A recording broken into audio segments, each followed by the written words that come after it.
নবীজি মেরাজে চলে গেলেন, জান্নাত ভ্রমণ করছেন। হঠাৎ কোরআনে কারীমের তেলাওয়াত জান্নাত থেকে শুনতে পেলেন।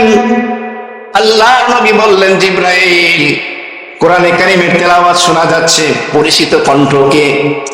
জিবরাইল বললেন, ইয়া রাসূলুল্লাহ, তেলাওয়াত করতেছে আপনার সাহাবী হারিসা বিন নোমান রাদিয়াল্লাহু তাআলা আনহু।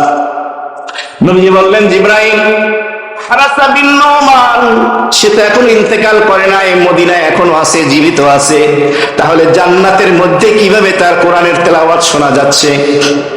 জিবরাইল আমিন বললেন, ইয়া রাসূলুল্লাহ, হারিসা বিন নোমান আপনার এমন এক সাহাবী, মায়ের খেদমত এমন ভাবে সে করেছে, মায়ের খেদমত সে এমন ভাবে করে, আল্লাহ তাআলা এত রাজি হয়ে গেছেন, খুশি হয়ে গেছেন।